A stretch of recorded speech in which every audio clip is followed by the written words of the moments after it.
It's all right to be in the Europa League this year, and if we can go to Hamburg on the 12th of May, not a problem. But we've got a problem whether we can qualify for next year. So you need to say to Rafa, listen, we've got a problem, I don't know whether we can solve this, because we've got no money. We've got no way out of it. Is you can solve it with the players. So he needs to get back on the training ground. We played Sunderland the other week, we lost 1-0. Yes, fluke goal, beach ball and whatever. But we played 3 centre-halves. On the Tuesday or Wednesday we played Leon at Anfield. I was talking to Daniel Aggerby after the game and I said, 3 centre-halves at Sunderland didn't really work. I said, did you practice it all week? He said, we were told at 10 to 2. Oh, now, those things would have been unheard of 2 years ago. 70 minutes before kick-off, the players were told, today we'll play 3 centre-halves. All those things 2 years ago would have been unheard of. You'd have worked on that, you'd have done double training sessions to make sure that the players knew what they were doing. And that's where we're losing out now. And it's actually almost to the extent where you say, the manager's not doing his job, because his job is to coach the team. And I don't think he spends enough time coaching the team. So now you say, what's he doing? You know what we went to? What's he doing? He's basically doing everything else. Well, what's happened, Jan? He used to be so organised. That's what I'm saying, he used to be so organised. So what's happened? He's trying to organise the club from top to bottom. Right, okay. Right. He's took on too Well, that's what he's trying to do. But he's overlooking the most important thing at the football club, isn't it? The players. Right, which is the players and the team, you know. Right. When we went, remember when we beat Juventus 2-1 at Anfield in Champions League and we had to go, we had to. We basically draw. I knew. £1,000 on a straw and 0-0 that day. Because you knew, didn't you? Juventus didn't have one. Yeah. When we went to Barcelona everywhere and what a tough spot, I went, they won't beat us. Inter Milan, when there we won 1-0, they won't beat us. Because you knew, didn't you? Yeah. I knew. There was teams we played against, some of the best teams in Europe, didn't get a shot on goal because we were that organised. You might say, yeah, but then the next thing you want to take that on. That is the hardest thing, isn't it? To take it on. Because then you need a different quality of players. And we're not at that stage yet. If we started this season by taking it on, by leaving our 2 centre-halves isolated, having attacking full-backs. Our centre-halves can't cope without defensive-minded full-backs. All little things like that, isn't it? We weren't ready. We weren't ready to take it on. Gentlemen here.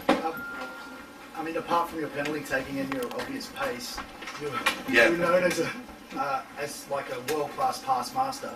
How much of that was natural talent? How much of that was training ground hard work? And how much of that was coached? I think it was, obviously I think that the natural ability.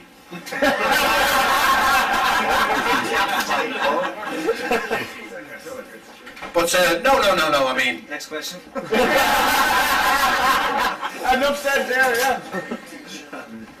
No, when I played at Ajax, and Ajax is what you call a coaching football club. They coach you, they teach you things, you know, you improve.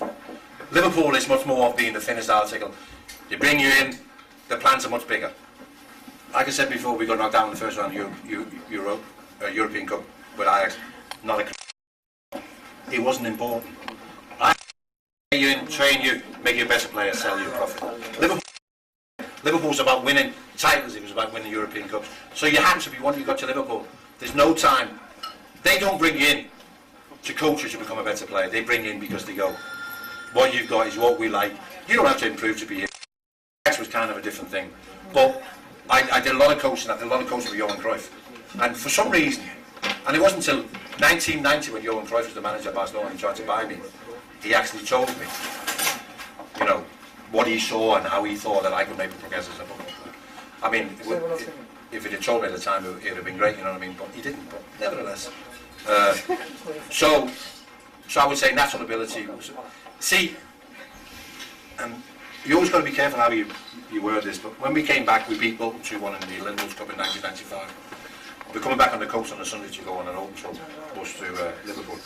And Jamie Redknapp comes down and he's had a few beers and he's sitting next to him and he goes, puts his arm around him and he goes, Jan, he says, all I ever want to do, he said, I want to play like you. And the manager was there, Roy Evans, and I went, listen, Jamie, I said, don't take this the wrong way. I said, well, you're a passer like I am. I said, but you can only play what you see. And Roy Evans looked at me and he went, you really are a big-headed bastard. And it wasn't until years after Roy actually come up to him and he said, I know exactly what you mean. Because you have players, Jamie Redknapp was a great executor of the passes that he saw, wasn't it? Yeah. Now I'm not sure he was that great of seeing passes. Once he saw a pass, great executor. Yeah. Now I was blessed that I saw more than Jamie. That you can't practice. That's just I was lucky I was born like that. Eyes in the back of my head, you know. That's what it was like, you know. Gentleman here.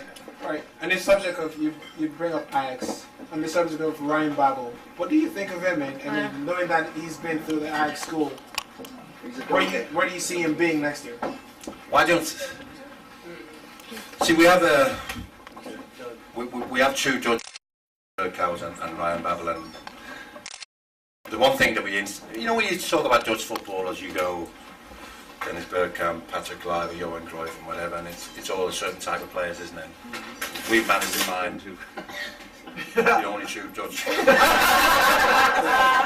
But we put up with Dirk Cow, don't we? Because He's a hard worker. no, He tries. he wants to be there. You know, he'd dive. Whatever you ask him to do, whatever you ask him to do, he'll do that. Now Ryan Babel is typical Dutch.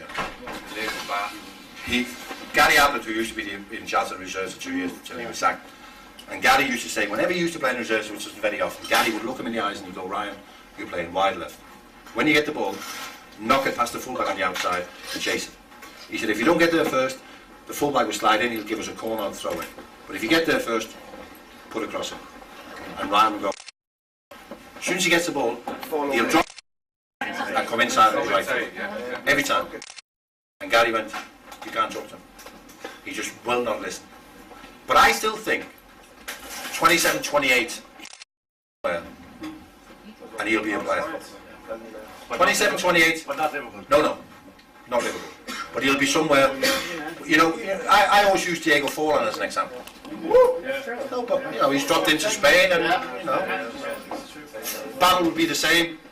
And I also think that Lucas will be the same, because Lucas can't be the player that the players tell me he is. I did an interview with Alonso. 12 months ago I did an interview with Alonso. And it was done on the back of the Champions League programme, puts together squad numbers. And when I used to play I was 14. Alonso comes 14, so they go, put the two together, do an interview. And I asked him eventually, I said, what about Lucas? And he went, no, Jan, he says, Lucas is a really, really good player. He said he's just struggling to, you know, but he said he's a really good player. So I think one day we'll see Lucas somewhere in a German league, in a Spanish league, where doing really well. Babel will also one day really doing well, and you look and you go, why couldn't you do that? He's not strong enough. I think so. He's not strong enough. Sorry. Jan, in 1986 in the final, you made a pass to Ronnie Whelan, and he was running on your weak side. There's no way you could have seen him. I remember watching the game. And did you know that he was making a run, or? Yeah, no, it's a great question for the people who don't know. It was a decisive goal, wanted to make it 3-1. We started the build-up on the right. Rushy played the ball into my feet, and the pass is there. You know, Pat van den Hauws comes steaming in, and we've slipped it through his legs into space for Ronnie Whelan, and the rest is history. But yeah, no, I did. I knew exactly what was happening, and it's one of those moments, isn't it? Because Rushy's got the ball and Ryan Moore, I'm thinking, you get this to me now, and this game's over. You know, because I've got that there. That's where we win the game now, isn't it? Yeah. So as long as Rushy could get it, and Rushy, to be fair, had to gamble with the pass through two defensive Everton players into my feet. Well, it was between Johnson and Rush. Yeah, that's right. On the right, that's where it starts, and Rushy's come on his left foot. And I think if you get it to me now, the game's over. Right. Not because I was, but Ronnie Whelan, and the rest is history. So. So Jan, yes. What's your biggest regret at Liverpool? Was it not getting Michael Laudrup to play there? No. Michael Laudrup is, apart from being a Danish footballer, he's the greatest footballer Denmark has ever had.